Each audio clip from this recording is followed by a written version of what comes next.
What's going on, everybody? Welcome to Cocktails in the War Room, episode 164. I am your host, Mistress Carrie, and welcome to my war room, where we have been riding out this pandemic since March 14th of 2020. We have done 164 episodes. We did 80 episodes in a row until last summer when we launched the Mistress Carrie podcast, and then Cocktails in the War Room turned into a weekly show.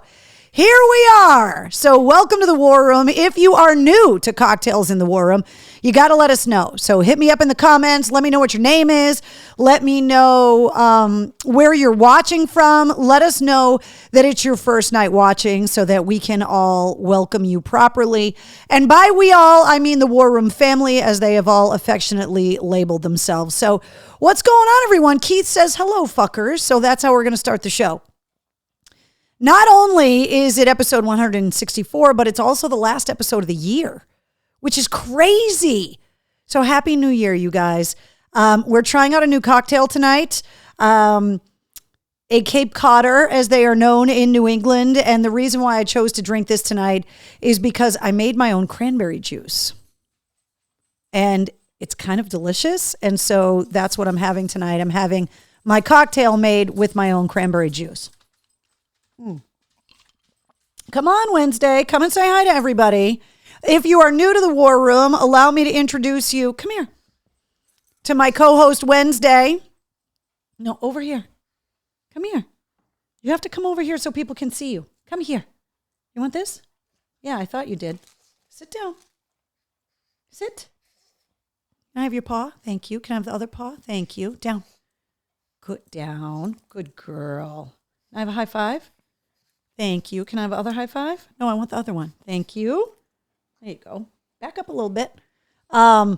If you guys, hold on, I want you to be able to see. There you go. You're going to say hi to everyone?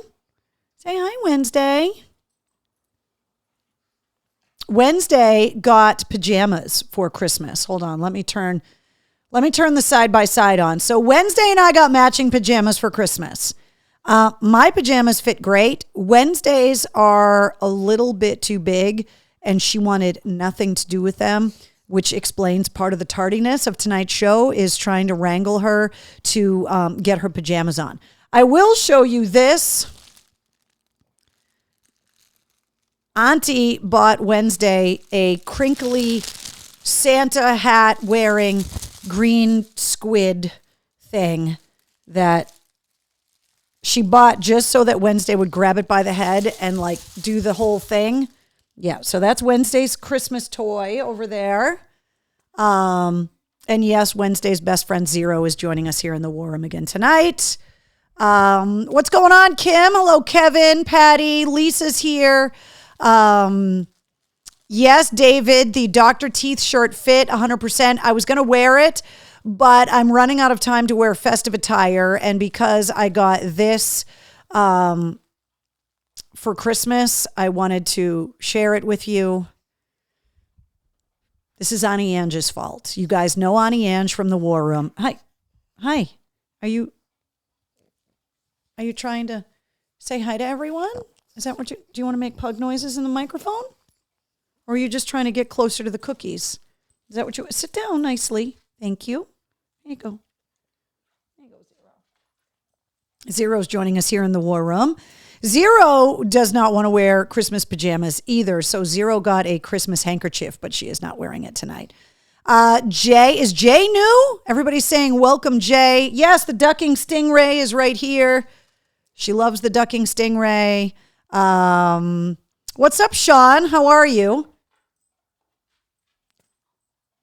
Ryan, you are not new. You're not the FNG anymore. Yes, Pug ASMR, exactly, Donna. Yeah, she's closer to the cookies. Jonathan says my dad has a pug too. Yeah, I mean, they're ridiculous. Come on, back up a little bit so everybody can see your sweet face. Sit. Good girl. There you go. So this is Annie Ange's fault. Are you ready?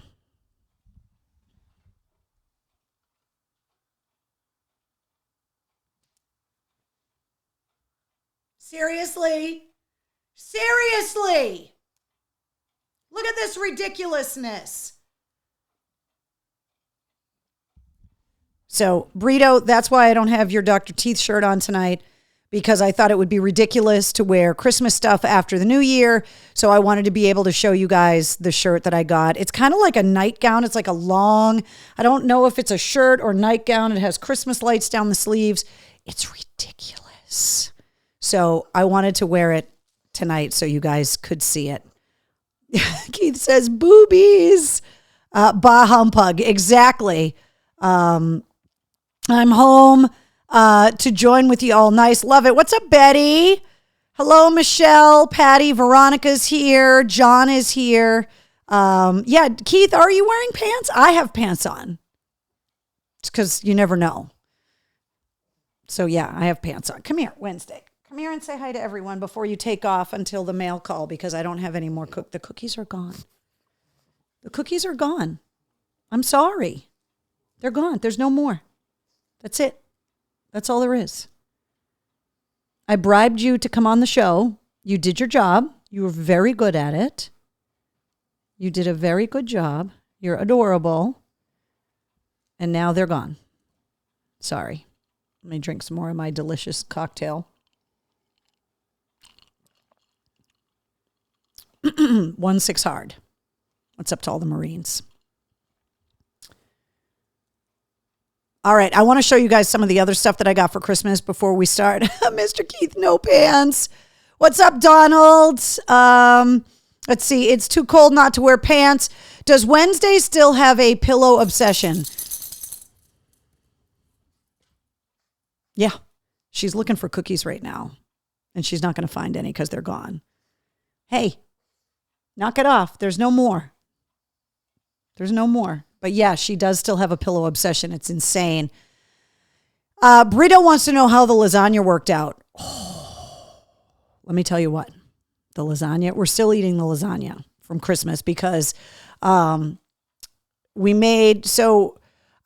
talked to everyone with a Mistress Carrie backstage pass on Sunday night. So for anybody here in the war room that's got a backstage pass, I apologize for being redundant because you heard some of these stories already. But my family does something a little different, and we have what we call paper plate leftovers. So we get together on Christmas, we get together on Thanksgiving, and then the day after, everyone comes over basically in pajamas.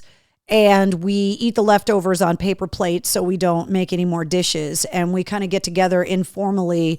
And then after we eat paper plate leftovers, everybody kind of helps me clean up with like the chafing dishes and stuff, because there's a lot of people that come for the holidays. What's up, Donald? And so we usually finish off whatever's left of the first tray of lasagna on paper plate leftovers. And that's why there's another lasagna, so that we have plenty of lasagna for paper plate leftovers, and then leftovers of lasagna for like the rest of the week. So we're on the finishing up of the paper plate leftover lasagna now. And then there's more in the freezer that we're going to eat later. Today, also working on making the turkey soup from Christmas. I don't know if there's anything worse than deboning the turkey from the turkey soup. I freaking hate it. But the soup is so good that it has to be done. So that's kind of where we're at in the process of recovering from the holidays. We're eating cold lasagna and leftover pie and making soup and kind of finishing cleaning up. The process of taking the Christmas tree down started today. I have a hard and fast rule that by New Year's Day, like Christmas is gone, you start the new year without remnants of the old year, which means remnants of Christmas. So the de-Christmasing has begun, and I will be completely Christmas free by the end of the week, hopefully. Yes, John, I get help with the cleanup because my sister and I do all the cooking and we do all the shopping, and then everybody chips in for the groceries and stuff. But the cleanup is like sometimes the worst part. And so the family does, come and help with that stuff too, which is awesome. Michael says, we just made a veggie and standing rib roast soup. It's always, that sounds delicious. All right, so I want to show you guys some of the other stuff that I got for Christmas, and then we'll do mail call a little bit later on. But I wanted to show you some of the stuff that was really cool, but I want to bring up so that I can plug their business properly. But one of the ladies that helps with my mom gave me something amazing. She got it from LeBlanc Leatherworks, and she had it custom made. I am working on trying to figure out if it's something we'll be able to put in the store on the website, but she got me custom made coasters. They're cork coasters, and they burned the logo into the cork coasters. And I thought it was so cool. They're super lightweight, but they're laser like burned into the cork. And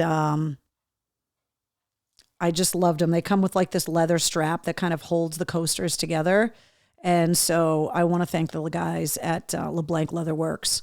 And I have reached out to them already to see if it's something that we can get made so that we can put them up on the website, because they're pretty badass. So I got those, which I absolutely loved. I got the shirt that I showed you guys from Annie Ange. I got a couple really funny. Now, we've talked about Funko Pops in the past, and how like I started kind of an impromptu collection of the Rockstar ones. The only non-Rockstar Funko Pop that I had was Carrie from the Stephen King movie, or in the book, with all the blood on her and the prom dress and stuff. My sister got me two that, well, I had to have them. So Gary Oldman's Bram Stoker's Dracula, like Gary Oldman's Dracula from Bram Stoker's Dracula is like my favorite Dracula. And especially the part of the movie where he's wearing like the gray suit and the top hat. And so my sister got me the Funko Pop of the Gary Oldman Prince Vlad in the gray suit, which I love so much. So I got that, which is so cool. And then this... if Travis is in the war room tonight, Trav, you need one of these? I didn't even know they made these.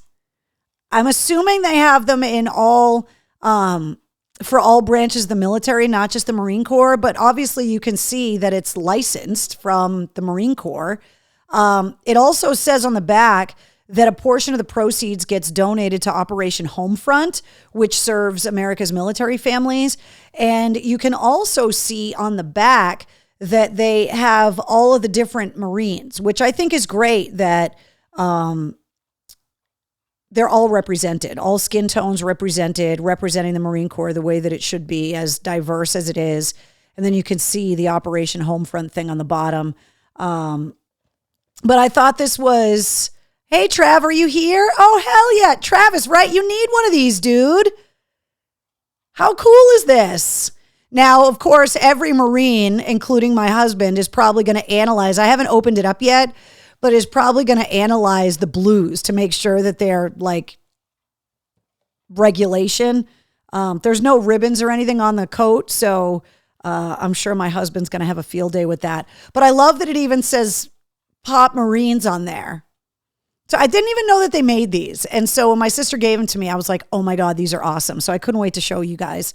And then obviously the Prince Vlad, which I just absolutely love.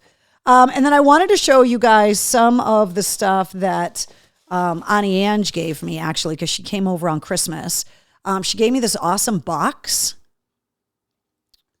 And it has cobwebs inside.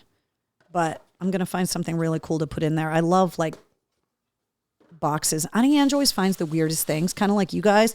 So she bought me this set of glasses, and they have skeleton hands. It's like a metal holder, and they have skeleton hands holding it on. And then inside is, she got me these purple sparkly shot glasses too. My nails are so jacked up from all the cooking and like nicking them. My nails are driving me crazy. And then there was one, oh yeah. And then the glasses come with shot glasses that match. Aren't those cool? So I got those from Annie Ange, so I wanted to show you those.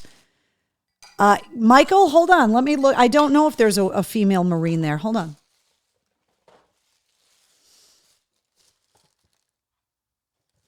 You guys would be able to see better than I could. Although female Marines wear this cap now. So I can't tell if there's a female Marine or not. It doesn't look it, although, I mean, I suppose they're wearing the same uniform. So how would you tell other than maybe a bun on the hair? Well, I'm going to open the box now and see. But that's a good question. I don't know if they have female Marine Funkos, but they should. Like I said, I love the fact that they represented all of the diverse skin tones, which I think is just really cool. No, there's no bun. This is a dude. But not that there aren't female Marines with short hair. I mean, I'm assuming the sideburns are a no, but it's cute, isn't it? Aww. I sent a picture of it to my husband, and he said, who gave you that?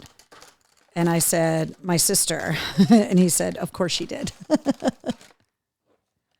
But I thought it was really cool. So now the War Room might have to have its own collection of Funko Pops, which I didn't even know was a thing. I think that was all the stuff that I wanted to show you. Oh, wait, hold on. Oh, and then Auntie Ange got me this for portable sangria with a straw, which is pretty cool. So she buys me weird stuff too. But I love that. She got something else, but I was going to show it to you when we do the mail call because it's got something for Wednesday in there, which is hilarious.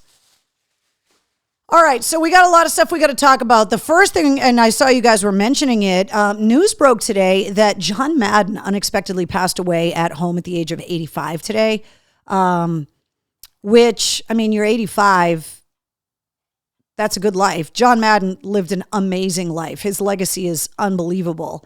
They have not released any kind of funeral announcements or anything like that, but to John Madden, who I absolutely love. If you watch that Keanu Reeves football movie, The Replacements, John Madden makes a cameo appearance in there, and it's freaking hilarious. Also wanted to fill you in on some of I've been watching some movies and stuff as I've been kind of home over the holiday. I saw Being the Ricardos, which I thought was really good. I thought Nicole Kidman did a really good job as Lucille Ball. And last night I watched Don't Look Up, which I was expecting to be way more funny. And it definitely was way darker of a comedy than I knew it was going to be a dark comedy, but I didn't realize it was going to be that dark of a comedy. There's definitely a lot of statements being made in that movie. There are some really, really funny parts.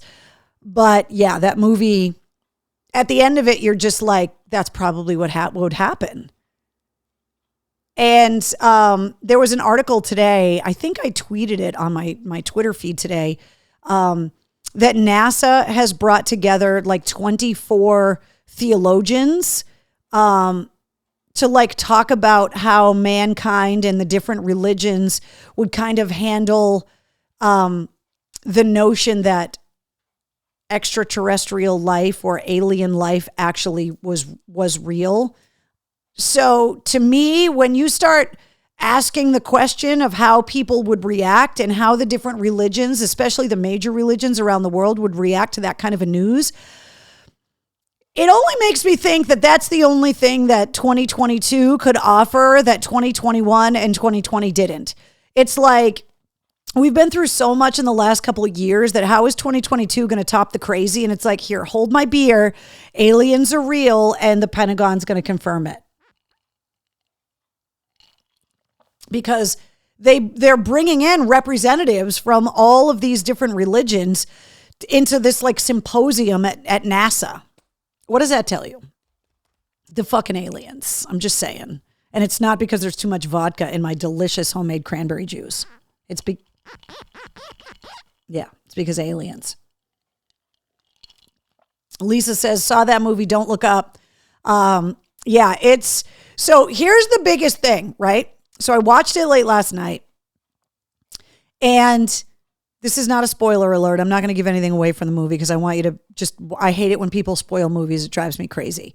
But the Four Tops Bernadette is in the soundtrack of the movie. Like during the course of the movie, that song comes in.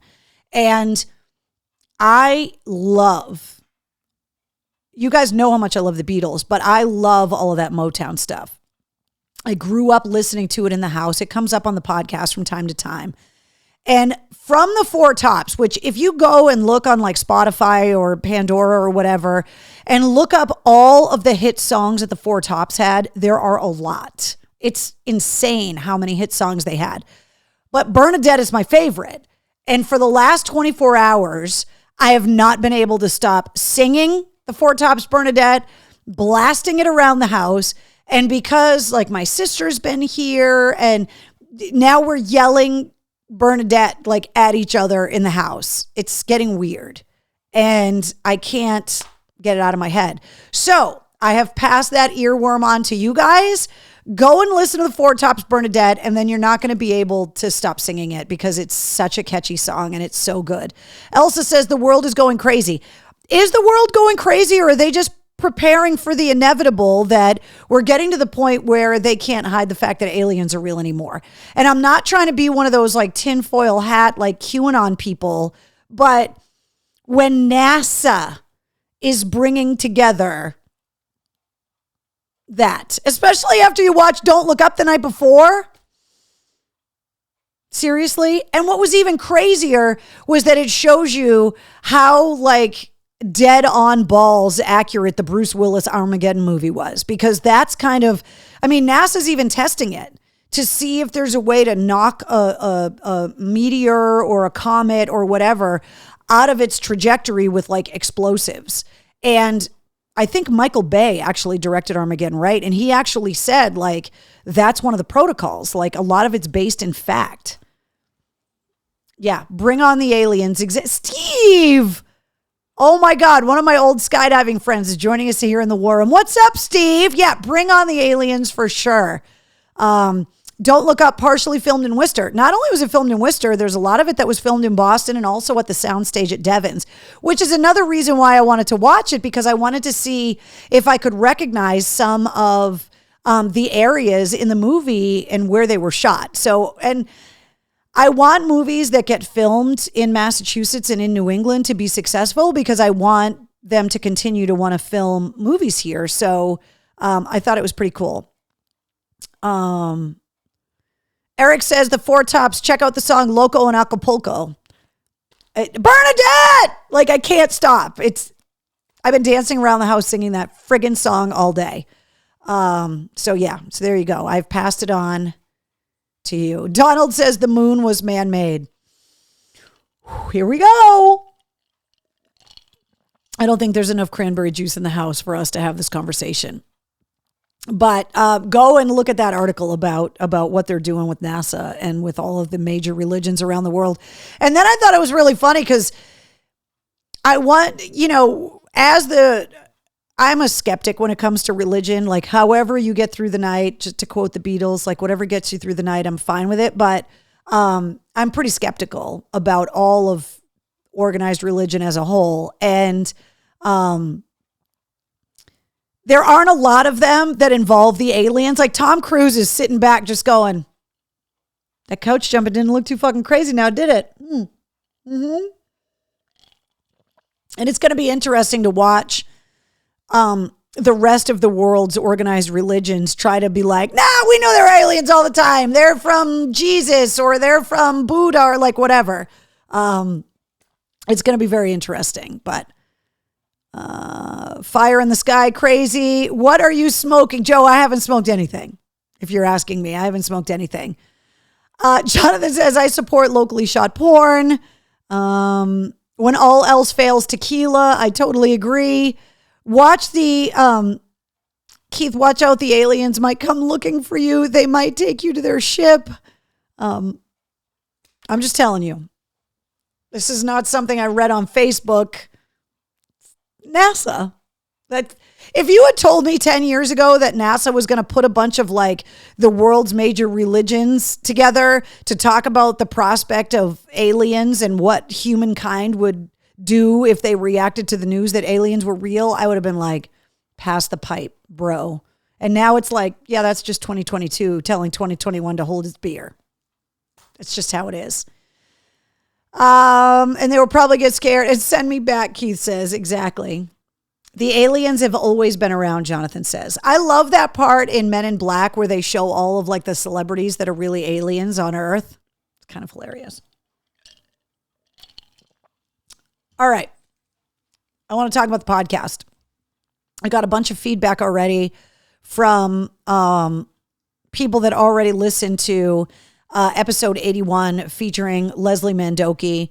And last week I read you the message that he sent me asking for like a quote. And so I wanted to read you what I sent to him because this was to me one of the like most powerful interviews that I did all year because he is such a genuine guy with such an interesting life story. And as we talked about in the interview, it is very easy when you grow up in America, grow up with freedom as normal. I don't think of myself as someone that takes for granted my freedom, but also it's very difficult for me to kind of imagine not having it. So that's why it was such a profound experience for me to go to Afghanistan and to walk around there and to see the girls there and what opportunity they might have, which we're not even going to get into, you know, what's happened and, you know, recently or whatever. But that's why it had such an effect on me because it took me out of my comfort zone of being in the United States. And the same thing happened when I spoke to Leslie Mandoki. Like when you talk to someone that ran through a tunnel at 16 years old with their best friend to escape communism in the Iron Curtain, and to have that conversation now and to see that all of the goals they had set for themselves and all of the dreams that they made, and to see this person had actually achieved everything that they set out to do, it's inspiring. So, Leslie had sent me an email and said that they were doing like a press recap of all of the press that they did in the United States and that they were asking me for a quote that they could put up as like some of the American press. I wrote, Leslie Mandoki is a perfect example of what is possible in life. He is doing what he was born to do and loving every minute of it. We could all use a bit more of that in this world. Check out the Mandoki Soulmates and Utopia for Realists, and you'll be glad that you did. So, let's see. What's up, Tom? Thanks for joining us. Lisa says it was great. Hold on. There was some other feedback in here. Great episode, and his accent wasn't that bad. No, Jonathan, you got used to it. At the very beginning, when I first started talking to him, I was like, oh man, like I hope I don't constantly have to ask him to repeat himself because I didn't understand what he said. And after a few minutes, it became very easy to understand him. He's incredibly articulate. I think he speaks like 4 languages or something. He's really, really smart, an incredibly shrewd businessman, and just a wonderful guy. So complimentary, so nice, so approachable, so open. He had such an amazing story, Donna says. Exactly. Let's see.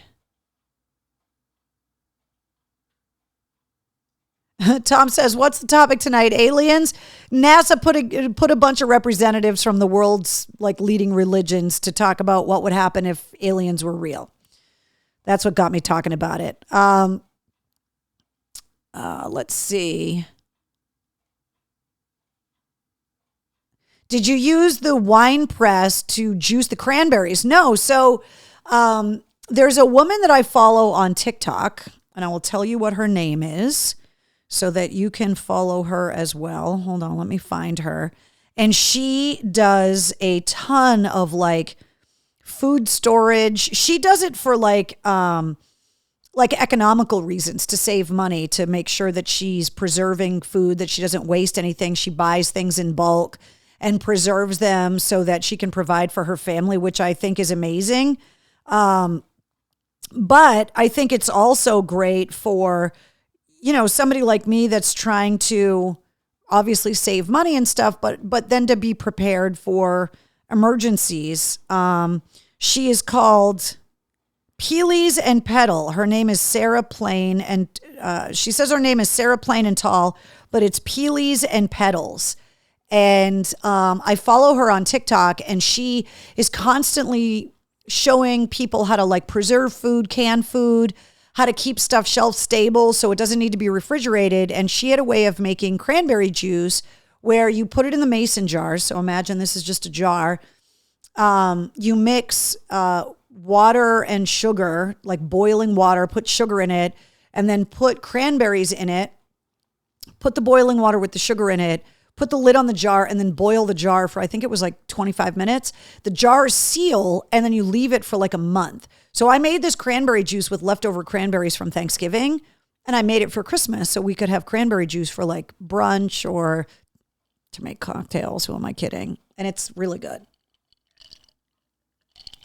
Next time I make it, I'm going to put some more berries in it.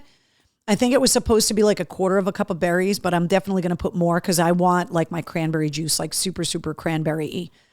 So no, I didn't press it. I did it like a water bath canning method in mason jars. And you can watch it every day throughout the month. The juice get darker and darker, and the berries get lighter and lighter because the juice just oozes out of it. And it's really good.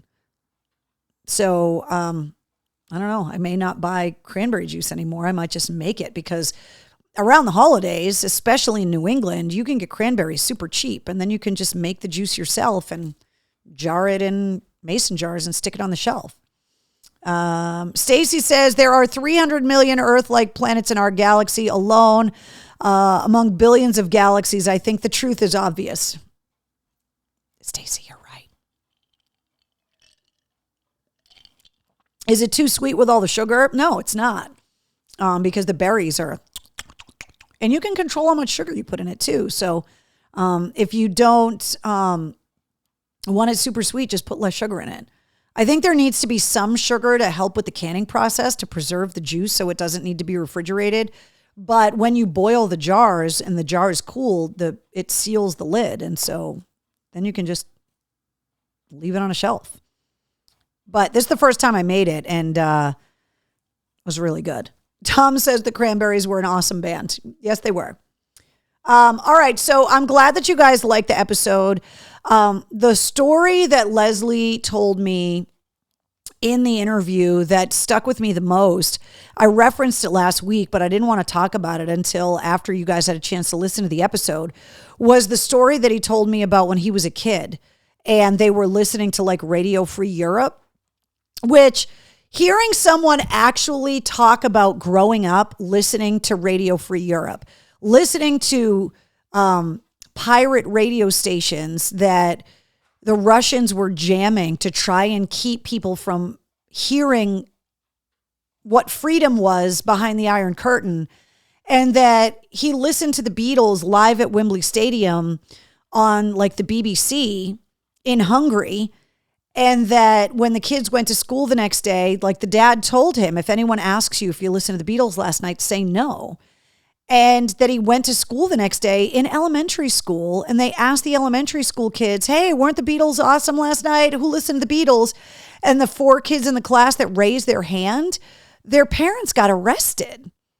And there are so many interviews that I've done over the years with musicians. And if you are a regular listener of the podcast, you know, it doesn't matter the generation of artists, right? It's everyone from new artists like Diamante and Dead Poet Society, all the way to someone like Nancy Wilson from Hart and Rick Nielsen from Cheap Trick, that the Beatles had a massive influence over them, inspiring them to want to play instruments, to write songs, to go and see them live, and to want to be a performer. And they always either talk about how they got exposed to the music by their parents, like I did, or they were watching the Beatles on Ed Sullivan. And Leslie was the first person that talked about how he said it in the interview, his first exposure to the Beatles was negative because he watched as some of his friends in school's parents got arrested because they listened to the Beatles on the radio. If you had seen me talking to him, like I just sat there with this look on my face, like, oh my God. I mean, obviously I'm not naive to think that this didn't really happen, but when you hear someone tell their personal story, it becomes way more real. And so I loved meeting Leslie. I just think he is a fascinating guy. His recording studio is a massive complex in Germany, which is unbelievable. And I cannot wait until they're able to tour because I want to go and see them live. I've never been like a huge like jazz person. I respect the art form so much, but I'm not like a jazz head. But I want to go and see a guy like Leslie play jazz and prog rock and check it out. And if you're going to see somebody do it, it might as well be someone that's the best at it. So I look forward to being able to go and see it.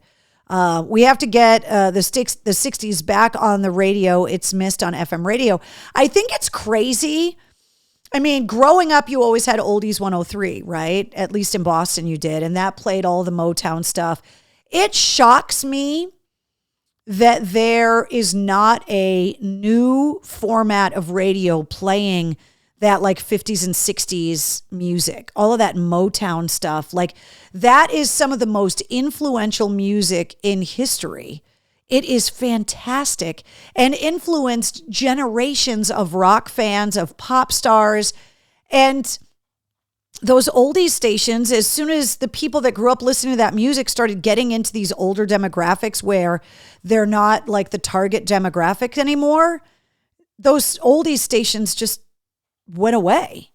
And I agree with you. I've been running around the house for the last 24 hours singing the Four Tops because I heard Bernadette on Don't Look Up on the soundtrack last night.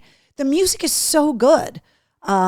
I don't know if the major radio companies are just kind of giving that music up to Spotify and streaming and playlists and stuff, but I don't know. I think it's a mistake because I grew up listening to that stuff too. And there are so many artists that, Dave Grohl said it on that show, From Cradle to Stage that he did with his mom when he had Pharrell Williams on the show, and they were in a recording studio, and Pharrell Williams, who's also a drummer, it was like drummer to drummer, and they were talking, and Dave Grohl said that he ripped off all the drum stuff from the Gap Band, and he showed the brap brap from Smells Like Teen Spirit. That's the Gap Band. And Pharrell Williams, you could see the look on his face. He leaned forward and was like, oh my God, you did rip off the Gap Band. And he was like, yeah. And I guess the drummer of the Gap Band ended up at a barbecue at Dave Grohl's house. And Dave Grohl copped to it and was like, I've been ripping you off for years. And he just looked at him and said, I know. So there's so much of the music that we all love that's inspired by that kind of stuff. Getting it back on the radio. The old Elvis tunes. Mark says there's a Motown station on Sirius. Satellite radio is, it's like cable. You're paying for the service. So once they get you paying for the service, they don't need that station, the Motown station, to be profitable because there's so much on Sirius. It's just like cable. Like they don't need certain channels to make a ton of money because you're getting it because someone already has cable. I'm talking about a commercially viable radio station that is able to generate its own audience to the point where they can make money selling advertising because there's enough people that want to listen to it. Maybe the radio companies know that there's not enough of an audience, but I just think that with classic rock now, with 90s music being considered classic rock, meaning that it's 25 years old or older, that the old music on the radio is now like Jimi Hendrix and the Doors and Led Zeppelin. And it's like, but there's so much great music that came out before that. I don't know. I don't know what's going to happen, but I hope that, Will says, love the Gap Band. Exactly.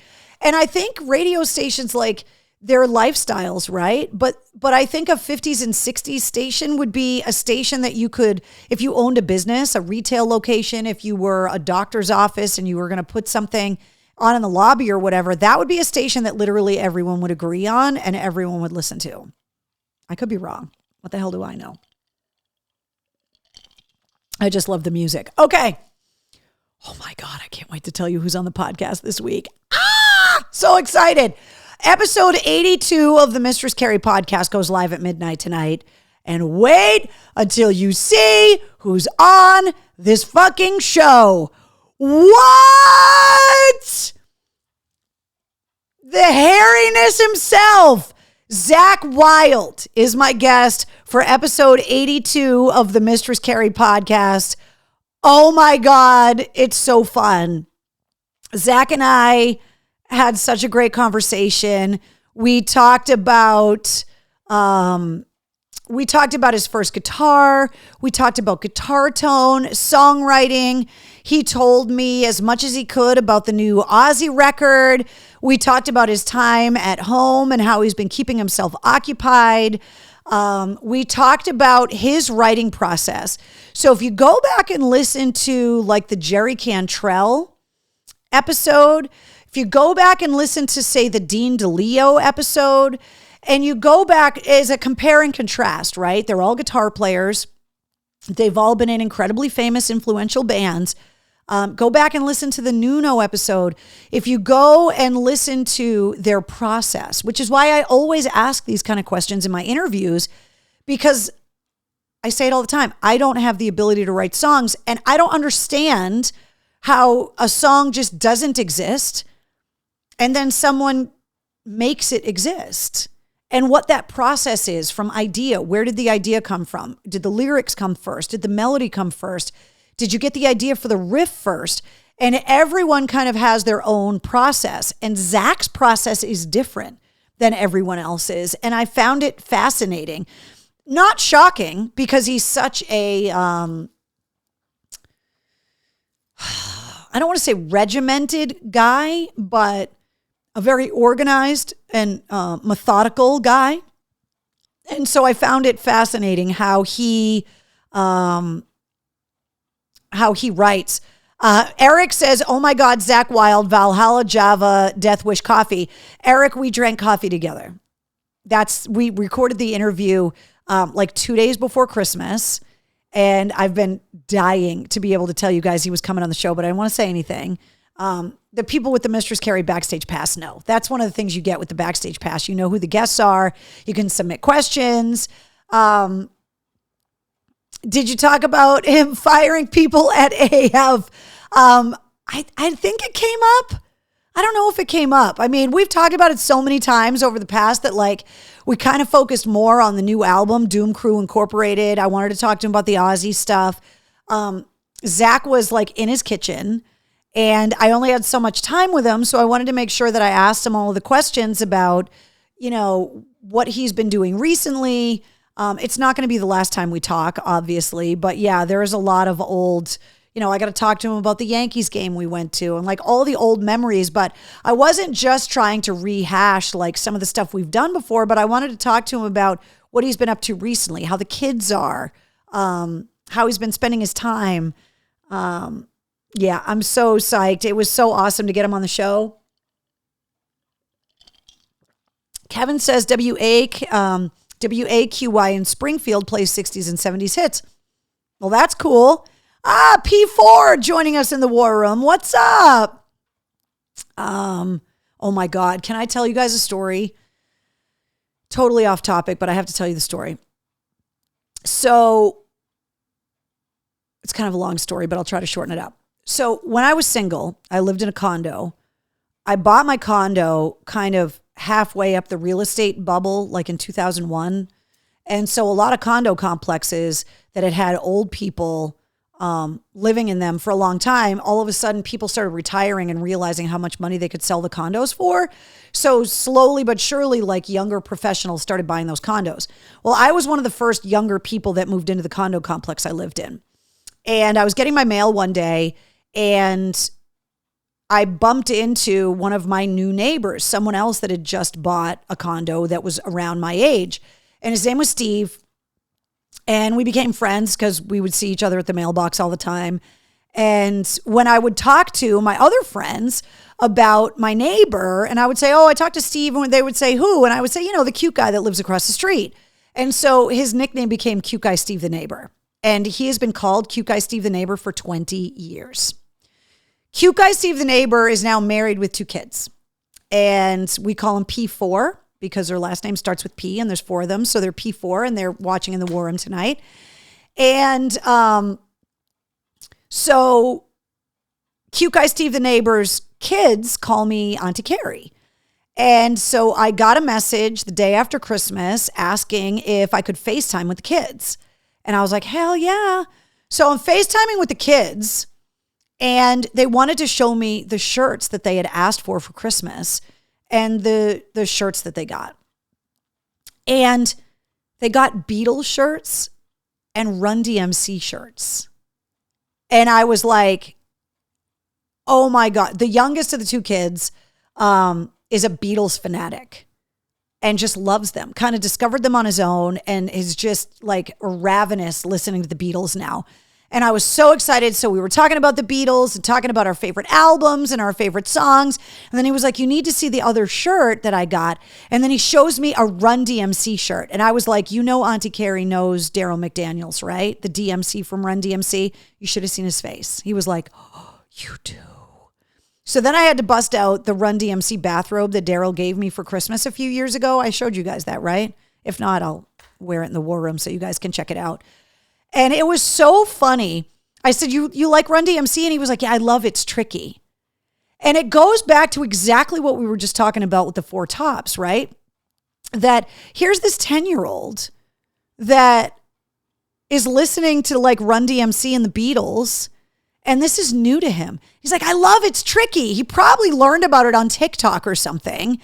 And it's like that music is like 30-something years old, 35 years old. But to him, it's new and fun all over again. And so this stuff is going to keep getting recycled. And I just thought it was this amazing, pure moment where, number one, I got to look cool in front of the kids, which was awesome, that Auntie Carrie was cool.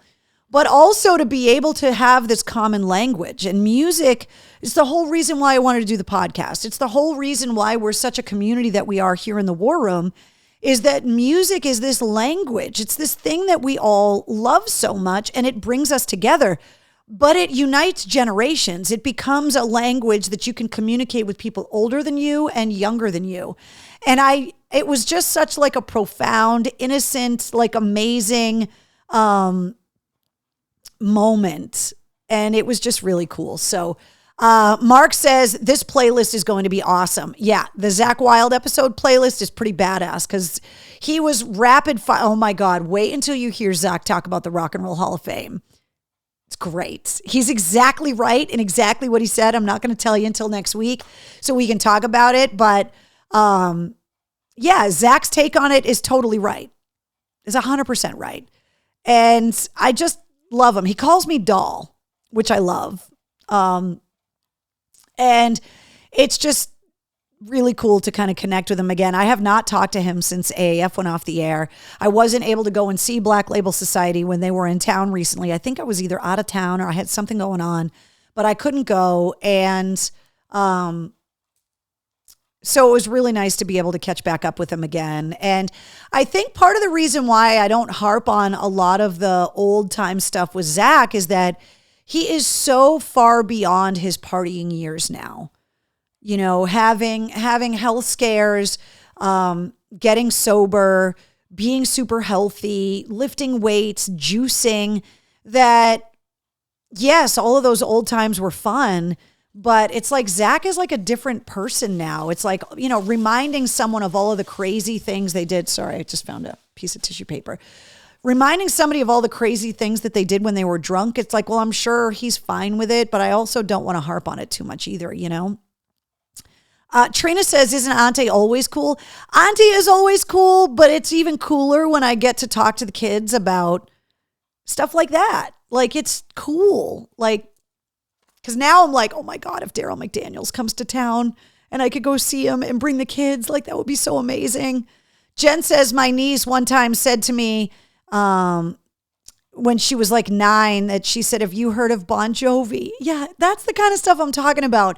And it's the same thing that like our generation had growing up listening to that 50s music, the Beatles, like all of that stuff, where I'm sure the generations that have come before us have been like, oh, isn't that cute? They think they know about rock music. Meanwhile, I was at Woodstock. Aren't you cute? You and your Motley Crue listening head. That's adorable.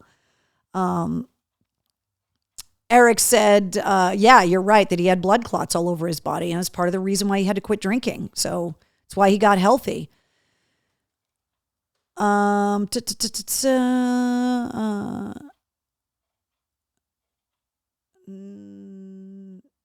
Next week, next year. Oh, yeah, that's right. I'm sorry. I keep forgetting that this is the last episode of the year. So, yeah, I'll tell you guys about that next year. Waka waka. Yeah, bless your heart, Will. Exactly. So I'm super excited for you guys to check out next week's episode, or this week's episode, I should say. It goes live at midnight tonight. Don't forget, if you have not yet subscribed to the Mistress Carrie podcast, you got to hit subscribe. And then not only do you get the weekly episodes and the bonus episodes, but you also get the situation report, which is all of your rock news, music headlines, and industry info in less than 5 minutes. The Sit Rep is sponsored by TS to T. And once again, I want to thank our sponsor of the Mistress Carrie podcast, Digital Federal Credit Union. They were a sponsor all this year, and I just cannot thank them enough for being involved with the podcast. And it's been an amazing year. Something very cool to tell you guys about. Hold on. So here are just some of the outlets that you can find the podcast if you haven't already. So there you go. Just hit subscribe or follow wherever it is. If you want to listen to the podcast, but you don't know how, just go to mistresscarrie.com, find the episode you want to listen to and click play. It's that easy. You can listen on Facebook. There's a ton of places for you to listen. Guys, we hit the goal for the year today, 200,000 and counting. The podcast is in 130 countries. For the year, Canada takes the top spot, or the second top spot. The United States obviously has the most listening, but Canada taking the number 2 spot for the year when it comes to countries listening to the Mistress Carrie podcast. So you guys are what made this happen. And it's amazing. Yeah, I'm so psyched. I couldn't wait to tell you guys tonight. I was watching the numbers yesterday and I was like, ooh, could we hit 200,000 tomorrow? And when I woke up this morning, we did. So congratulations to you guys. Super excited. Thank you to everyone in Canada and the other 128 countries that have been listening to the Mistress Carrie podcast, because it's pretty awesome. I was hoping that we were going to get to that number by the end of the year, and we did it with a week to spare. So I'm super psyched. A bunch of music news happening. I want to remind you about the Beth Hart tribute to Led Zeppelin album that comes out in February, on the same day that Dream Theater is going to be at the Wang, February 25th. That's also the same day that the Foo Fighters movie Studio 666 comes out. Alice Cooper going to be at Foxwoods on March 18th. Those tickets, all of those tickets are on sale right now. Obviously, the Beth Hart album, I think, is available for pre-order right now. The Scorpions last week launched their 3-part docuseries on their new album, Rock Believer. I have not been able to watch the docuseries yet, but it is something that over the long holiday weekend I am going to check out.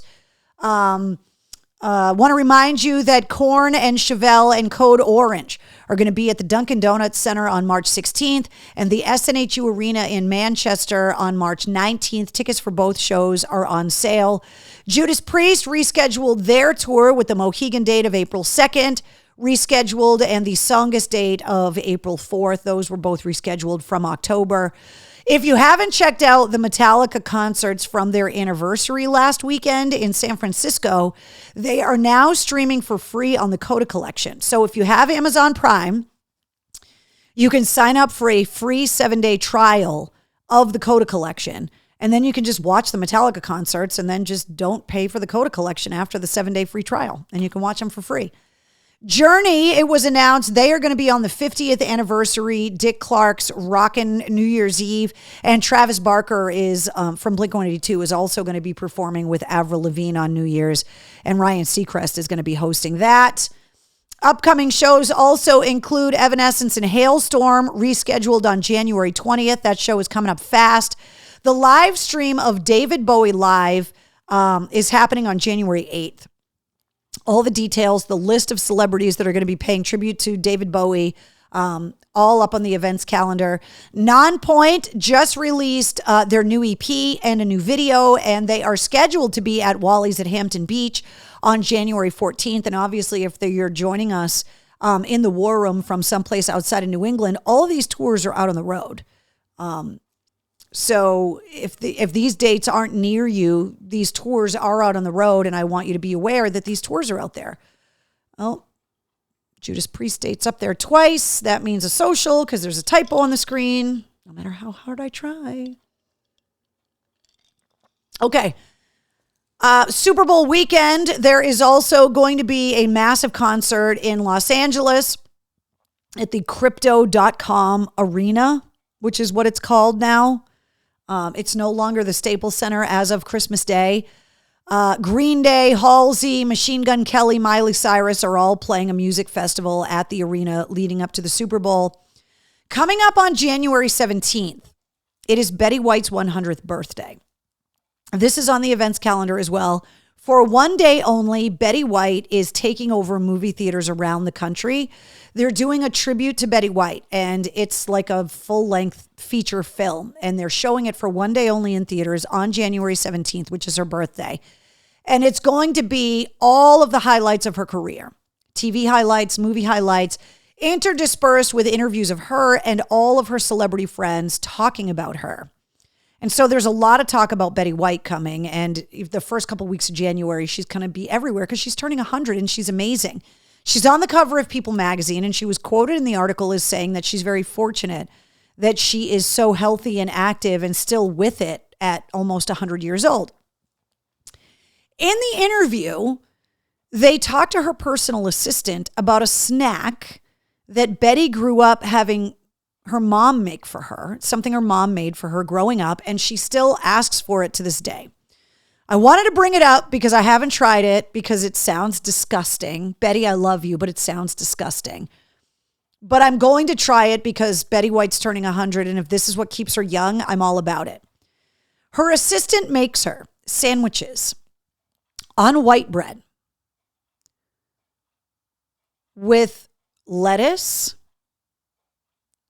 bologna, and peanut butter. What? It sounds disgusting. I'm like the lettuce on the bologna. I was like, yeah, totally fine. The peanut butter on the white bread, totally fine. Maybe bologna and peanut butter, but then the lettuce is weird. Like none of those things make any sense to me. And so when I read that that was like her favorite thing, I was like, really? Weird. I don't know if it's going to be good, but I'm going to try it because Betty White said so. And that's how much I love her. I also wanted to remind you guys about Access TV's New Year's weekend, which is coming up this weekend. They are going to be showing live concerts from everyone from Kiss, Def Leppard, Fleetwood Mac, Kid Rock, Brendan Mingya, one of my old buddies from the Mingya Valley, and the old DJ at Tens from back in the day. What's up, Brendan? Joining us in the War Room tonight. I love it when my friends check in on the War Room and say hi. It's awesome. So Access TV is going to have a bunch of live rock and roll on all weekend long, which I thought was really cool. So I wanted to make sure you guys knew that if you were looking for something to watch. Also want to remind you about Bruce Dickinson's spoken word tour rolling into Boston on February 5th at the Schubert. Tickets are on sale. The Volbeat and Ghost co-headlining tour, those tickets for the entire tour are on sale right now. They will be at the DCU Center on February 11th. The Dropkick Murphys are doing their nationwide tour, which is going to obviously spend a lot of quality time in Boston. They're going to be at the House of Blues on St. Patrick's Day, May 17th, then the 18th and 19th, and then opening up one of the new clubs in the city called Roadrunner in Brighton on March 20th. Royal Blood, super excited about this show. It's not till May, but I can't wait for it. Typhoons is one of my favorite albums of the year. I absolutely love Royal Blood, and that show is coming on May 24th. Smith & Myers New Year's Eve in Orlando. That would be a great show, Christine. Oh, by the way, speaking of that, Christine, I don't want to show the message on the screen because there's some other stuff that I don't want you to see, but I got a really beautiful message from Brent Smith from Shinedown on Christmas. I'll read you part of it. Hold on. He texted me and said, in part,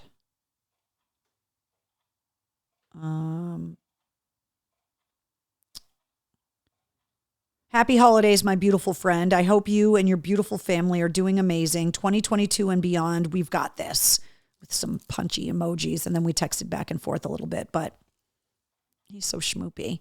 What kind of peanut butter? I don't know what kind of peanut butter Betty White puts on her bologna and lettuce sandwiches. I don't know, but it's weird. It's weird. Thanks, Brendan. Betty White is older than sliced bread.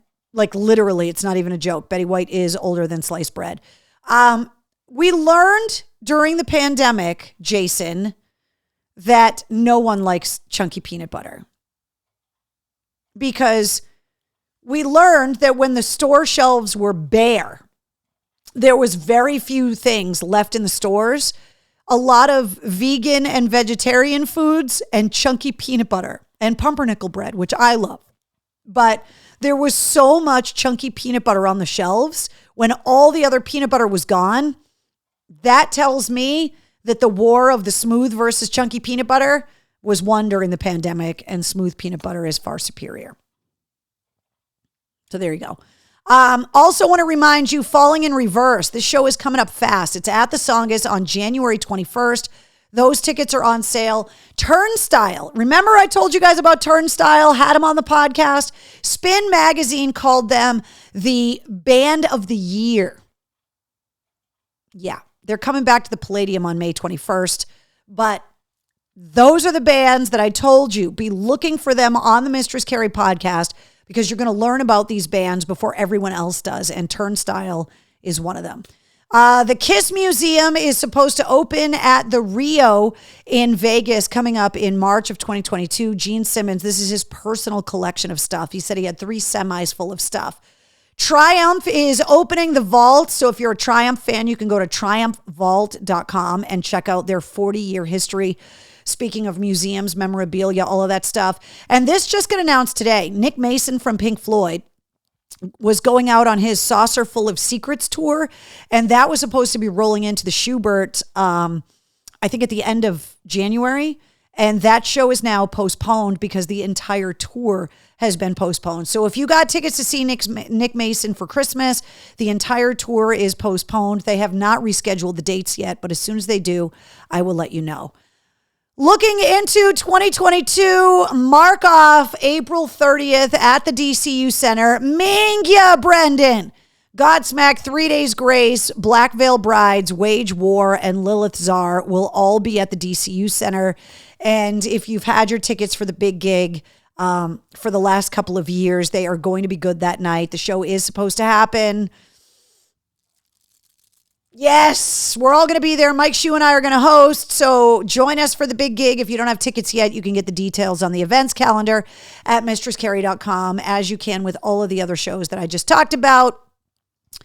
Also want to remind you about the deals that you can get. The Tiesta T Live Loose deal that you can get. The Mistress Carrie deal, 15% off of everything that you buy.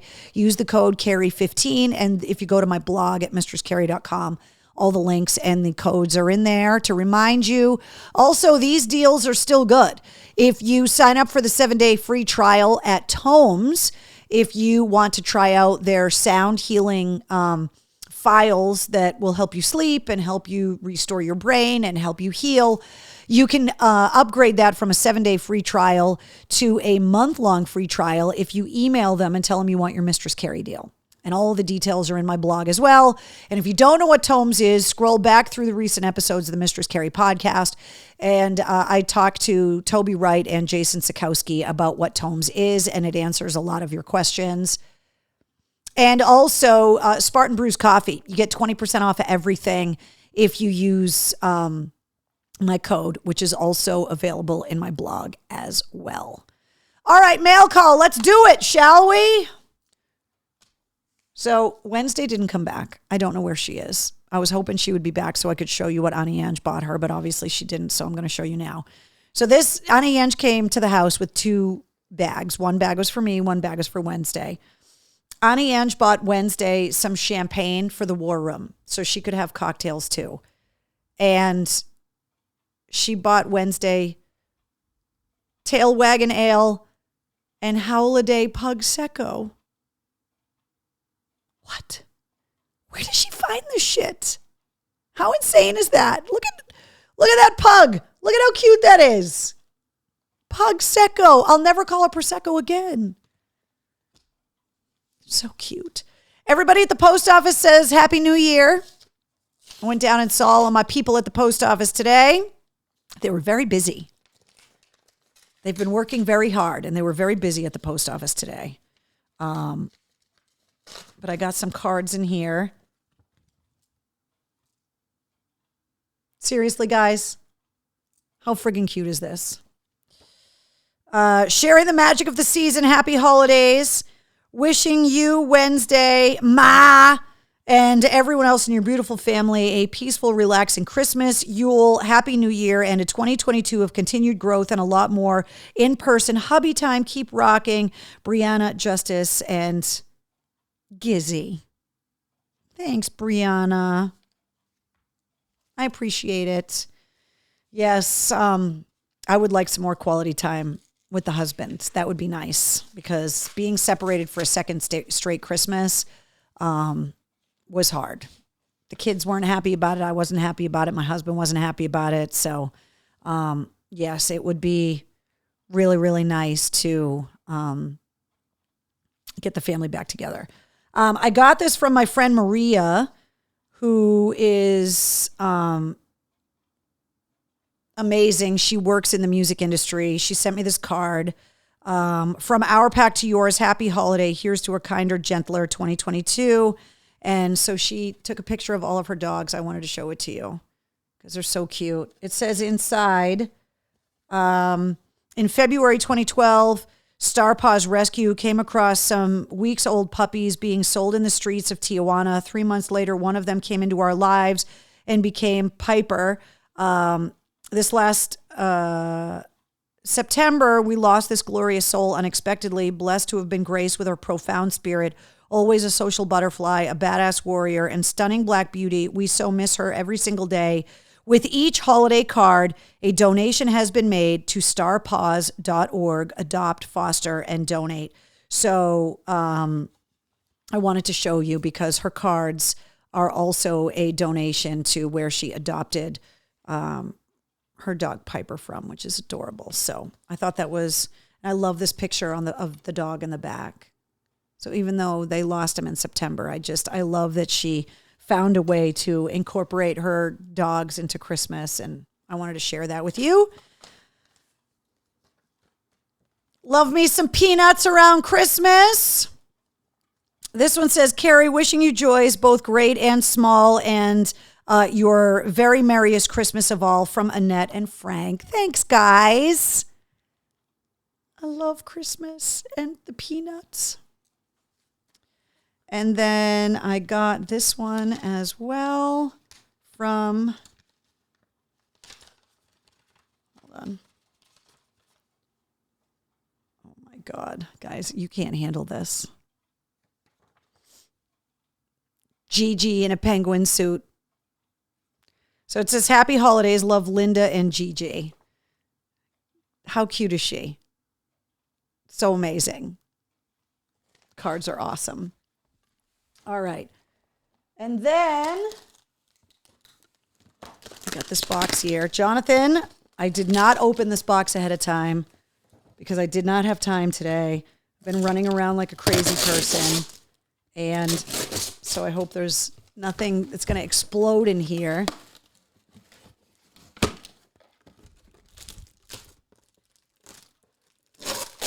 Did a good job with the tape. Okay.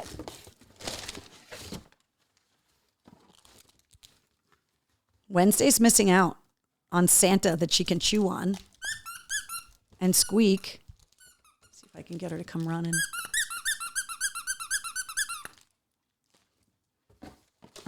All right, the card says, I laughed when I saw this product included blueberry cobbler coffee. I know you didn't get to experience it in Afghanistan, so you experienced it at home.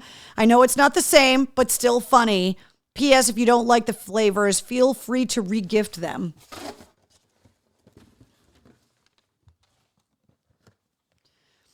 It's the holiday variety pack. 18 winter blend, 6 sugar cookie, 6 maple cinnamon, and 6 da-na-na-na blueberry cobbler. Oh, it's so classic. Hold on. There it is. Blueberry cobbler coffee. Amazing. I love so much that you guys are, I know I've said it before, but it makes me laugh every time that you guys are in on the blueberry cobbler joke, because the references and the times that you guys see things, like it makes me laugh now because it was a private inside joke for so long. And now it's still a private inside joke. There's just more of us that are on the inside now, and it makes me happy. So, Ryan says, I love coffee. Cool. I drink blueberry cobbler tea tonight. The blueberry tea from TS to T is delicious. It's really, really good. Eric says, hi, Michelle. Hey, MC. What did your family think of the glow-in-the-dark rubber ducks? When they walked into the bathroom and saw the growing, like, people are starting to think I'm going a little crazy, right? Because when people come over, like, first of all, people haven't been over a lot because of COVID. We didn't celebrate the holidays together last year. So there are some people that have not been to the house in like 2 years. And so there was a lot changed. A lot is different. And people were coming out like, are you going to need a bigger bathroom? So I can't tell you how many times I heard the we're going to need a bigger boat quote from Jaws, because I don't know if anybody ended up in the bathroom in the dark though. But everybody was just like, how many ducks do you have now? And I was like, there's a lot of ducks. But, the people that came over wanted to see MCHQ, right? They wanted to see the studio. And my nephew is in the Coast Guard. He's been away for the last couple of years because he's active duty. And so he came home for Christmas, which was great to see him. And he wanted to see the studio. And so it was cool. But the reaction to the rubber duck bathroom, because there's new rubber duck towels in there too that I got. And so the bathroom is kind of taken on a life of its own. So they thought it was hilarious. Thank you. Blueberry cobbler fit the new year. Yeah, exactly. How do you dust all those ducks? You put them in the tub. You turn that when you're cleaning the bathroom and stuff, you put water in the tub and you just dump all the ducks in there. Wipe down the shelves, dry them off with a towel, and put them back on the shelf. It's the only way. Trying to dust them or wipe them down one by one, you just put them in the tub. It's the best thing. They're made for baths, so you just stick them in there. Yeah, exactly. We're going to need a bigger boat. Exactly. So thank you guys for all of the amazing cards and the sweet gifts, and I really appreciate it. I will tell you, obviously as my sister and I and my family gets older, the focus of the gift giving is not what we focus on. My sister and I spend so much time cooking together around the holidays, which is like my favorite thing to do. And we are usually good for like a big gift and then like really fun stocking stuffers, which we have a really good time like finding funny stocking stuffers. So there's two things I wanted to tell you about. So first of all, my big gift My sister and my husband chipped in. This is something I asked for, but I wanted new plumbing fixtures for my shower. I found this shower nozzle with the wand and the whole thing. And so my sister and my husband chipped in, and I got plumbing fixtures for Christmas and could not be happier about it, by the way. My husband always kind of gives me practical gifts. He asks me what I want. One year he gave me a cordless drill set. One year he bought me this amazing ladder. I don't ask for frivolous things, especially now that we're married. I look at it as like our money. And so I'm like, why would you spend money on something we don't need or something frivolous? Don't waste money or whatever. So I got amazing plumbing fixtures. But we always joke about winning Christmas and who got like the best stocking stuffer or joke gift, because we do a lot of joke gifts too. And so I'm sure you guys have seen at Target over the last couple of years, they've had these like prairie dresses, and they were all over TikTok. And it became a trend where like people were taking like homesteading photos in these prairie dresses through the lockdown. They're ridiculous. They're ugly. They're so modest with sleeves. And I mean, they look like you're, Amish or, like one of those fundamentalist, my 10 wives thing. Like it's just insane. And I guess it's like a fashion thing because Target's selling them. So my sister and I have been joking about them for a while. I wanted to wait until they went on clearance because I was like, if I buy them when they're not on clearance, then they're going to make more stuff like this. And I'm buying them as a joke. So I bought them for me and my mom and my sister. And we put them on and made the whole family laugh.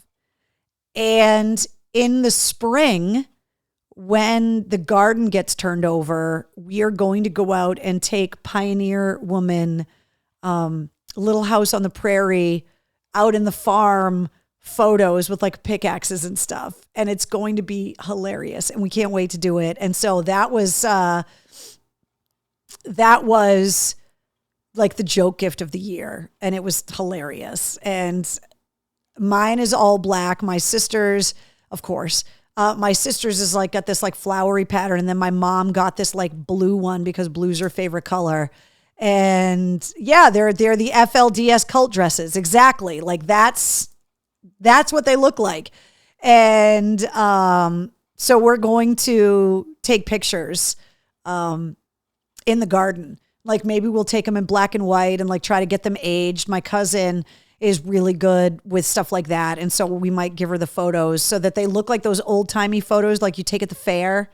We want to make it look like that, but in the garden. So that's what we're going to do next year.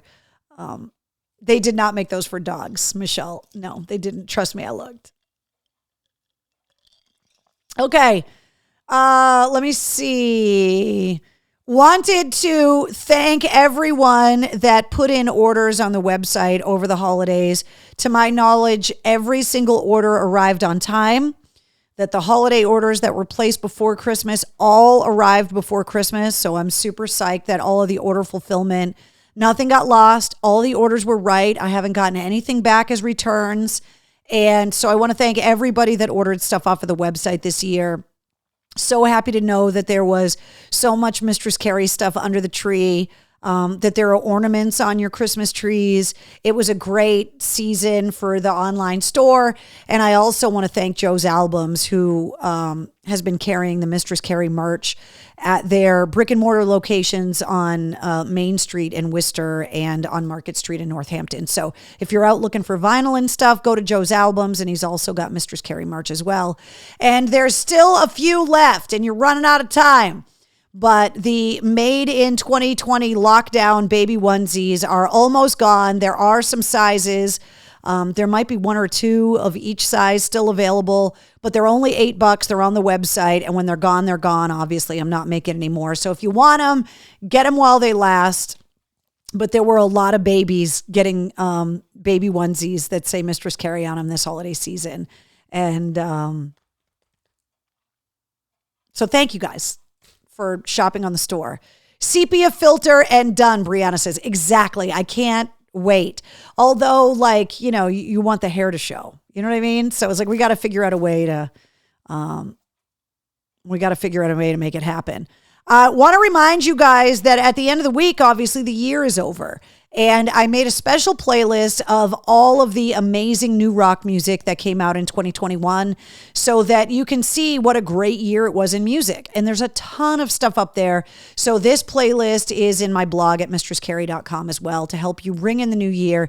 And if the music in 2021 was not good enough, 2022 is going to be an unbelievable year for new music. We know we're getting new Five Finger Death Punch. We're getting the new Papa Roach record. We're getting the new Shinedown record. The Red Hot Chili Peppers, we know they're going on tour. We know they've been working on new music, so we're probably going to get a new record from them. I know the guys from U2 are working on new music. No idea if we're going to get new Metallica, but we know that throughout the pandemic, they've been working on it. So we are going to be getting a lot of amazing music. And this time next year, we'll be talking about all the great stuff we got in 2022. But the 2021 playlist is up. It's in my blog, so you can check it out. If today is your birthday, you are celebrating your birthday with Edgar Winter and John Legend. And I also wanted to pay special tribute today. 12 years ago today, the Rev from Avenged Sevenfold passed away. And 6 years ago today, Lemmy from Motorhead passed away. So cheers if today is your birthday. Cheers to Keith for his unbirthday. And also here's to the Rev and here's to Lemmy. Some of the production crew of Motorhead got tattoos to commemorate Lemmy's birthday, which was just on the 24th, and they used some of his ashes in the tattoo ink. That is fucking hardcore. So to Lemmy, to Rev, and to everybody that's celebrating a birthday today.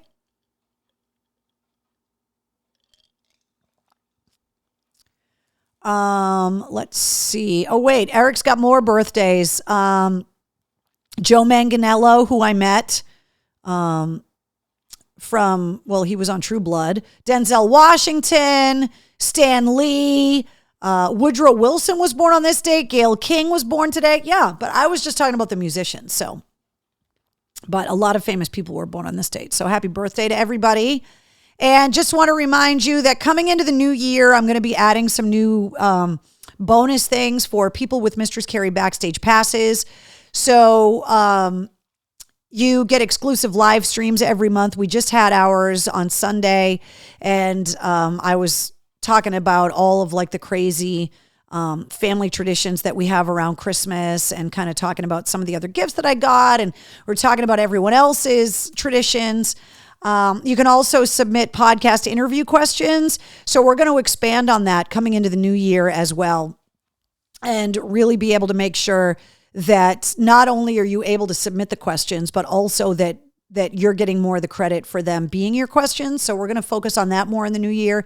If you have a Mistress Carrie backstage pass, you also get early access to events, which I'm hoping we're going to be able to do next year, and exclusive concert ticket giveaways. And for Mistress Carrie backstage pass holders, you do have access to Falling in Reverse tickets and for tickets to see Korn.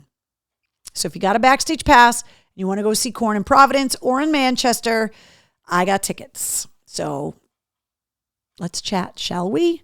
And also want to remind you of all the different places you can find me online: Twitter, Instagram, Facebook, TikTok, Cameo, YouTube, Patreon, blah, blah, blah. All of it's linked at mistresscarrie.com, making it super easy for you. Guys, it's the last episode of the year. This is insane. My drink's almost gone. The year's almost gone. We are going to start the new year next week with a special announcement. The backstage pass holders kind of know, but it's official. They know what I mean. So I'll have a big announcement coming up next Tuesday. So episode 165 is going to kick off the first episode of 2022. And cheers to you guys. Cheers for an amazing year. This time last year, we were ending 2020 and starting 2021, and we had no idea what was going to happen. And for me, I had no idea where my career was going to go. I had no idea that in May of this year, I was going to end up back on the radio. New Year's last year, there was a lot of uncertainty, not just because of COVID, but career-wise. And this year has been a lot of change, a lot of growth. You guys have stood by me every step of the way. You have been this unwavering support system, my biggest cheerleaders. You're people that I cannot wait to connect with every Tuesday night. I get so excited when I have big news to share with you because I'm like, oh, I can't wait for Tuesday so I can tell them. So, Happy New Year, guys. I love you guys. I hope you had fantastic holidays with your family. If you had hard times in 2021, I hope 2022 brings you good fortune. And if this year was good for you, I hope that continues in 2022 as well. Be safe. It's amateur night on New Year's Eve. Cheers to you. I love you guys, and I will see you next year.